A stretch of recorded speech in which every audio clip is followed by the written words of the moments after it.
दिवसापूर्वी आणि या ठिकाणी संबंध मराठवाडा हा या संबंध प्रलयामध्ये, अतिवृष्टीमध्ये आणि महापुरामध्ये जवळजवळ खलास झालेला असताना आज आपल्याला सर्वांना अभिमान वाटतो की एवढा सगळा शेतकरी, शेतमजूर, कामगार हवालदिल झाला असताना आज या विभागीय आयुक्त कार्यालयावर संभाजीनगर पहिला जर कुठला लाल बावटा जनतेच्या बाजूने उभा राहिला असेल तर तो हा वेळ हातोड्याचा लाल बावटा उभा राहिला, ही एक आपल्यासाठी अत्यंत अभिमानाची गोष्ट आहे।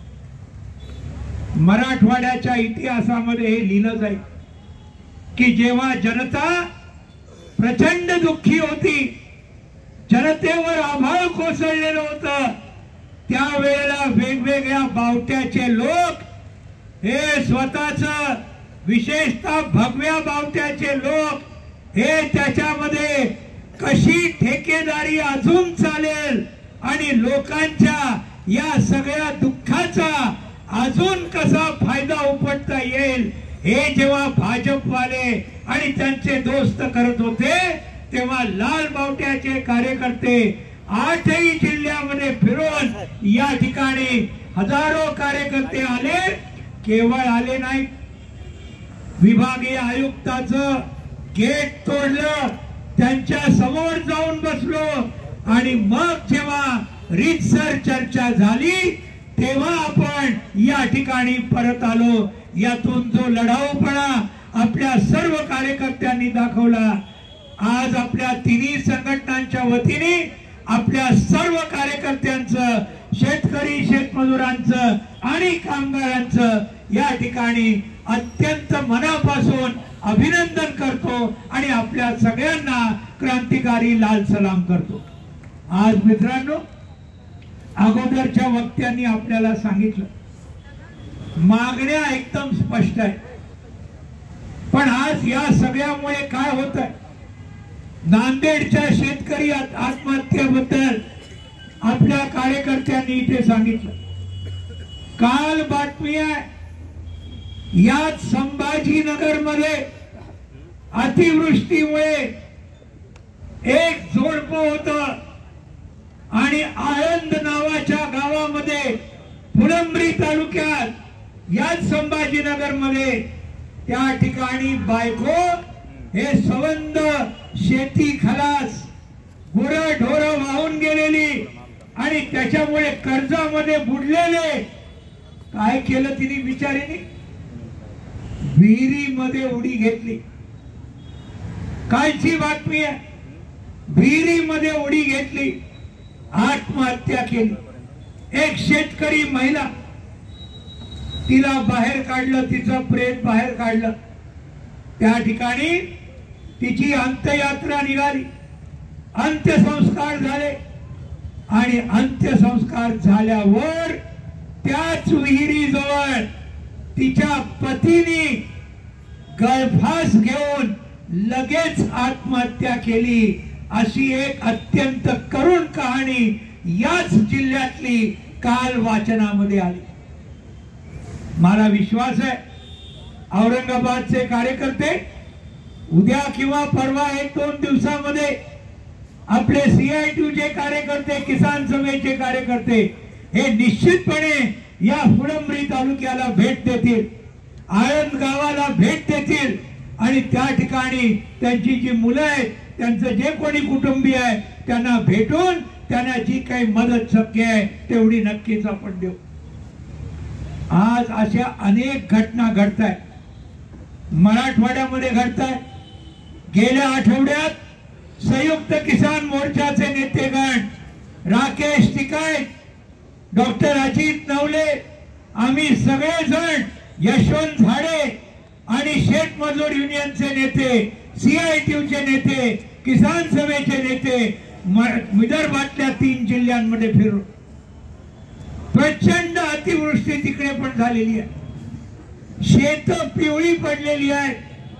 तुमच्याकडे जसं अजूनही पाणी ओसरलेलं नाही, तसं विदर्भामध्ये सुद्धा फारशी वेगळी परिस्थिती नाही. गेल्या आठवड्यात आम्ही तिकडे होतो, या आठवड्यात मराठवाड्यामध्ये जिथे खूप जास्त नुकसान झालेलं आहे तिथे आपण आलो.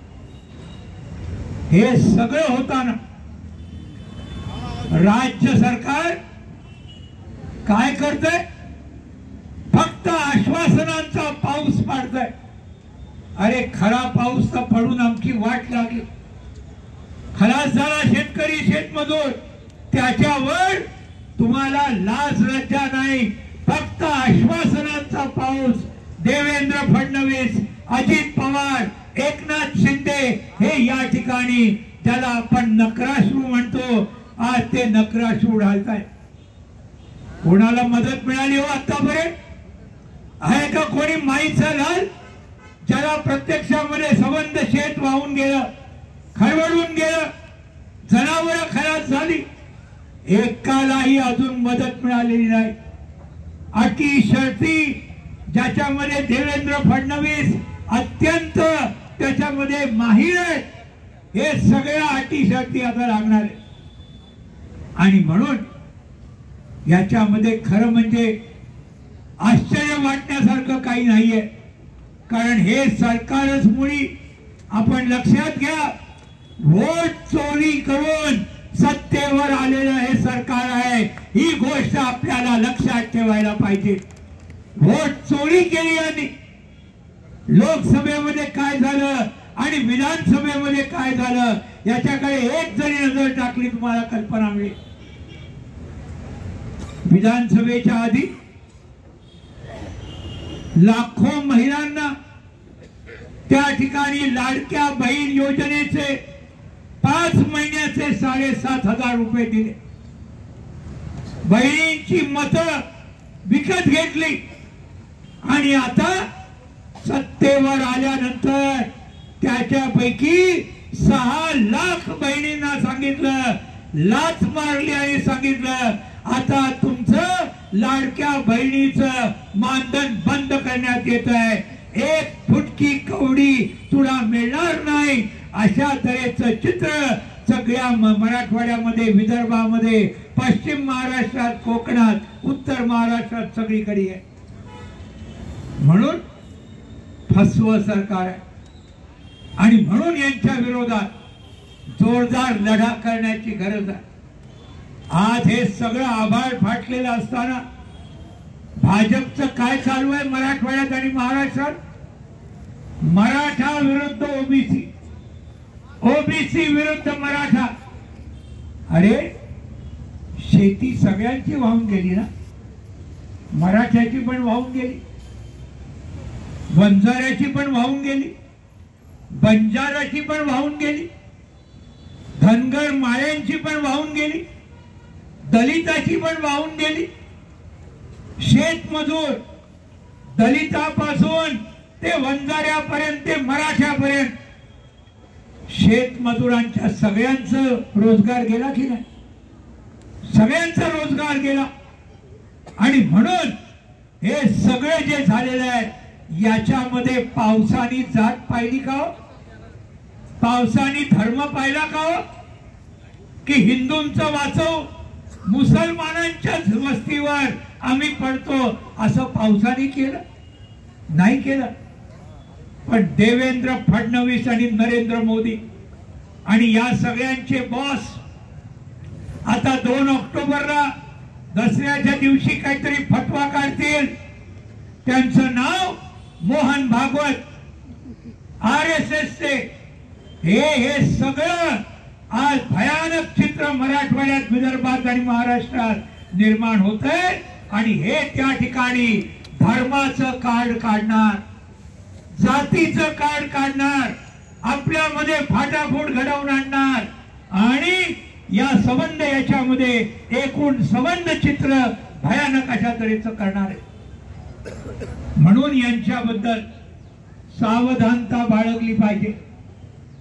आणि आपल्याला तातडीचे जे मुद्दे आहेत, 50,000 रुपये हे आज शेतकऱ्याला मिळालेच पाहिजेत. एकरी नुकसान भरपाईचे, शेतमजुराला 25,000 रुपये प्रति कुटुंब जे त्याचा रोजगार गेला श्रम भरपाई म्हणून मिळाले पाहिजे।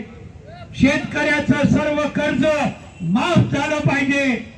पीक विमा योजना ही जी आज नरेंद्र मोदीची योजना आहे, मोठमोठ्या कंपन्यांना बलाढ्य करणारी आणि शेतकऱ्यांना लुटणारी, हे संबंध बंद झालं पाहिजे। खरवडून झालेली जमीन, हे सगळ्या ज्या मागण्या आहेत, गुरढोरं वाहून गेलेली, या सगळ्याला नुकसान भरपाई मिळाली पाहिजे। विद्यार्थ्यांची फी माफ केली पाहिजे, वह्या पुस्तकं मिळाली पाहिजे। या मागण्यांसाठी लढा करण्याची गरज आहे।